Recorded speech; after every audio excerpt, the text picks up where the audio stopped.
West Indies Cricket, Caribbean Cricket Podcast. West Indies Cricket, Caribbean Cricket Podcast. Yes, ladies and gentlemen, welcome back to another quick edition of the Caribbean Cricket Podcast. This one is being recorded about, an hour and a half, 2 hours before the next game in the Caribbean Premier League 2025 bowls off. Who is it? Oh, yeah, down bad Antigua Falcons versus Barbados Royals. But this particular video is just taking a brief look at the Barbados Royals. So far, we've looked at Antigua Falcons, St. Kitts and Nevis Patriots, Guyana Amazon Warriors.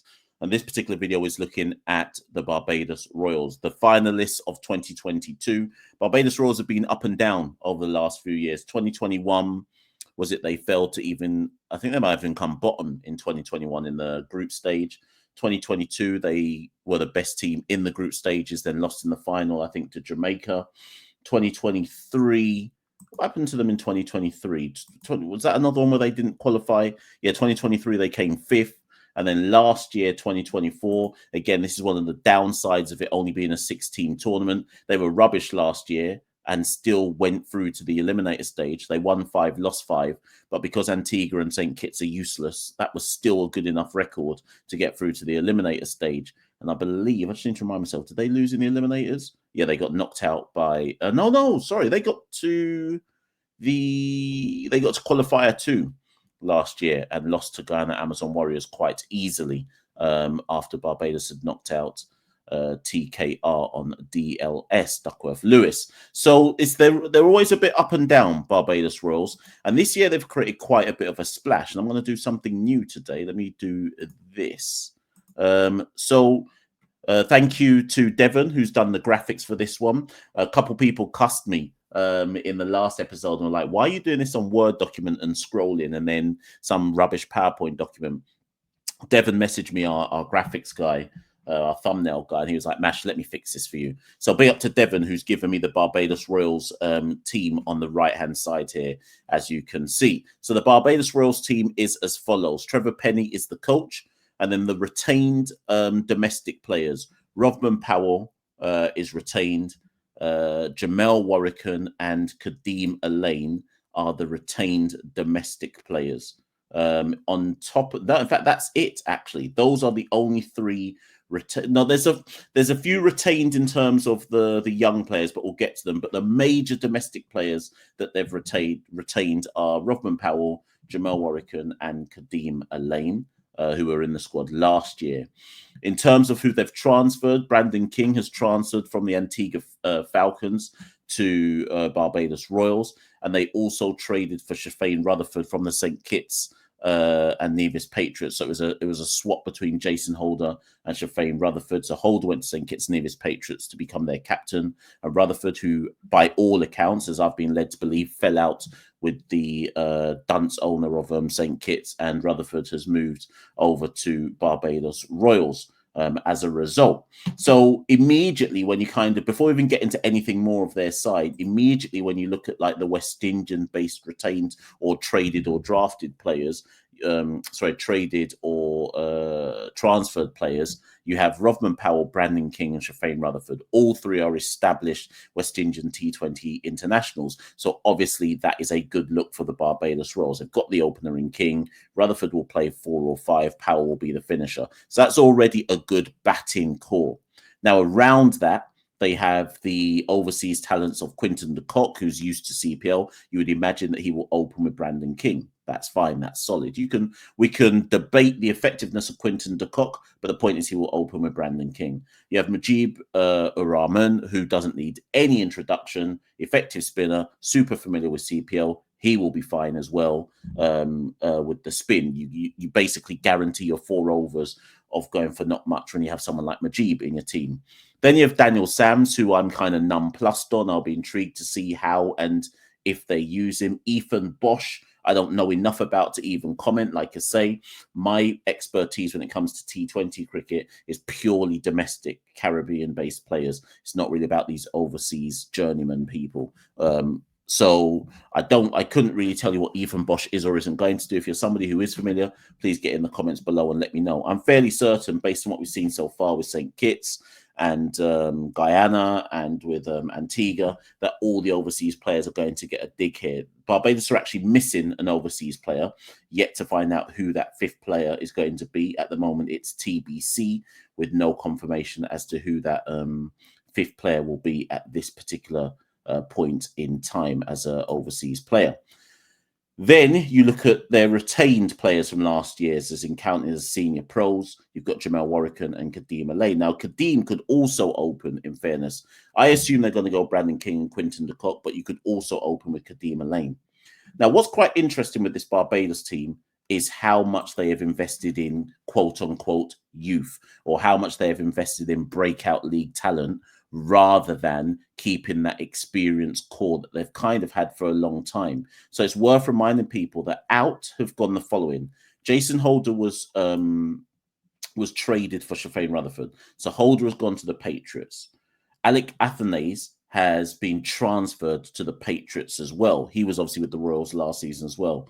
Obed McCoy was transferred to the Antigua and Barbuda Falcons from the Royals this season.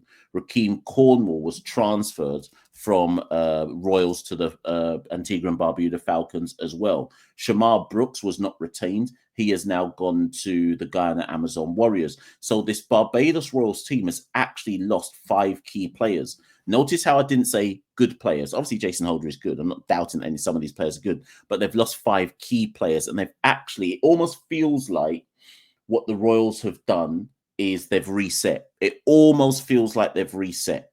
Okay. Like I say, they haven't won. I don't think they've won CPL since 2020, if that matters to them. 2021 down bad, 2022 finalist, 2023 eliminator 2, 2023 didn't qualify, 2024 eliminator 2. So there's been no level of consistency for the Barbados Royals team. And in response to that, as you can see in blue here, what they've done is gone for, it looks like what they've done is gone for young, hungry, domestic talent.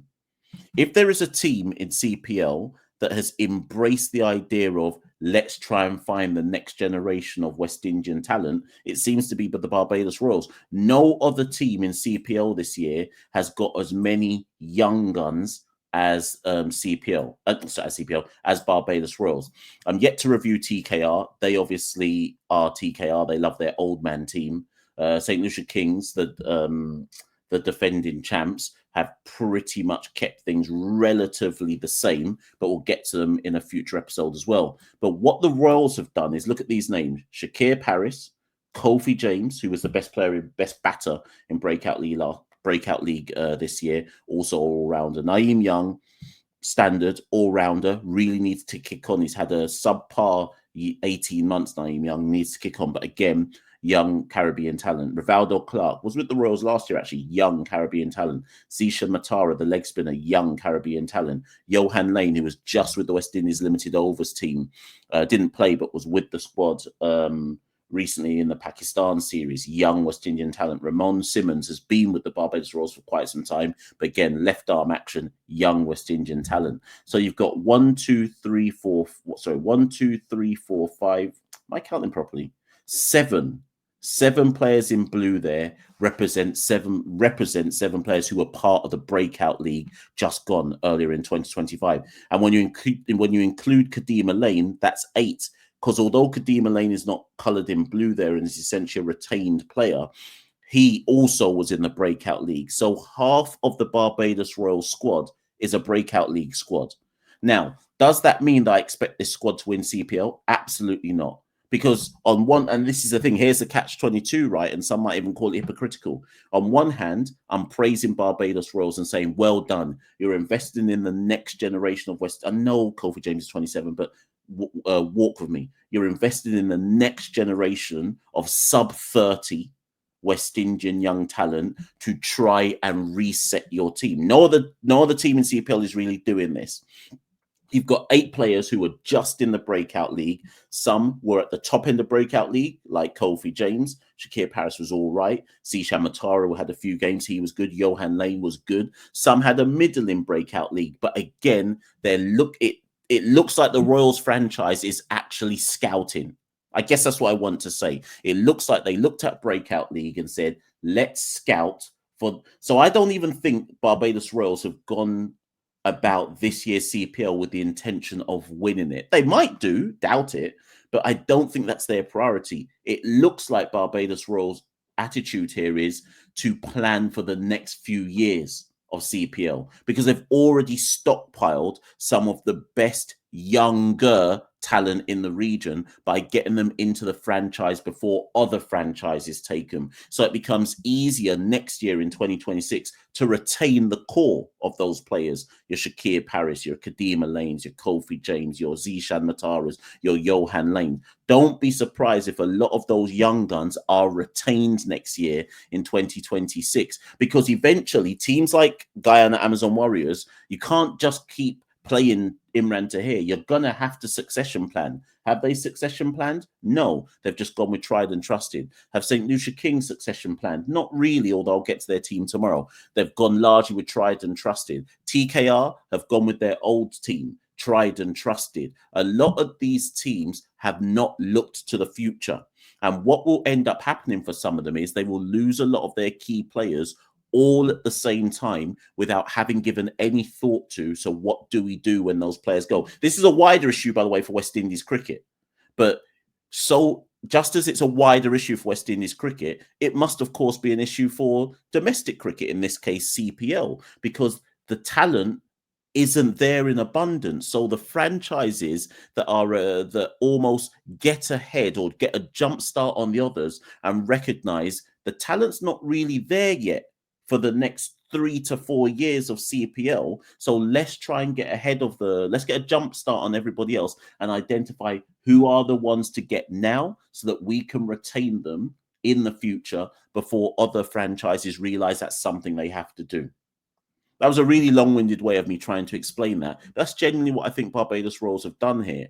So with my West Indies hat on, I actually hope Barbados Royals do well, because they're the one team that seems to have an eye on the future, not just for themselves, but ideally their eye on the future helps West Indies cricket. Like, because they've got so many young guns, most of them will have to get a game this year because there's half the team is the young guns. So that means most of them must play. So that helps me with West Indies cricket. So I have to support Barbados Royals. Obviously, I'm Jamaican, but Talawas, they ain't studying CPL. So I might all have to support Barbados Royals this year just because they've got an eye on the future. And if they've got an eye on the future, that means it benefits West Indies cricket.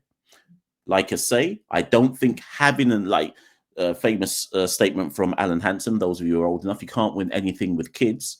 Who knows? Barbados may well win something with kids, but we have to respect their approach for this all the same. Some of you will say, no, Mash, it's all about win now. Yeah, that's cool. But you also have to win now whilst trying to plan for the future. If you win now but have no plans for the future, then you lose later. Do you see what I mean? So it's part of succession planning and being a successful franchise is planning for now and whilst also planning for the future at the same time. That's what successful franchises do, so that the succession plan just naturally makes sense rather than you go into panic wholesale, randomly picking people without any rhyme or reason for what you're doing. In terms of how I see Barbados Royals lining up, I mean, like I say, they play in by the time this is posted, they're probably playing on Antigua within the hour. I think more so you have to go process of elimination. So for me, Powell, King, Rutherford, and all the overseas players play. So that's already 7 spaces taken. So what I would say to those of you watching this is, who takes the remaining spots? There's 4 spots up for grabs in this team. Who takes the remaining 4 spots from the players left over? I can definitely see Johan Lane getting a pick. I see Kofi James getting a pick. I don't know where they'll bat him. He had a lot of success opening in Breakout League, but I think the opener position is pretty much taken. So it'll be interesting to see where Kofi James bats, but he must play. So I see Johan Lane getting a spot. I see Shakir Paris getting a spot. I see Kofi James getting a spot. So that's 8, 9, 10. That leaves one more spot.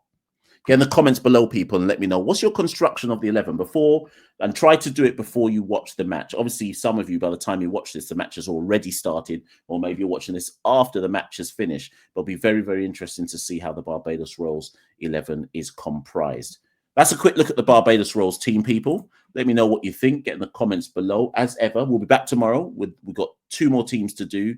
TKR and St. Lucia Kings, so we'll get onto them soon enough. But in the meantime, people, as ever, follow the Caribbean Cricket Podcast. Sorry, support the Caribbean Cricket Podcast at www.patreon.com/Carib Cricket. Any little bit helps and counts. Head to the website.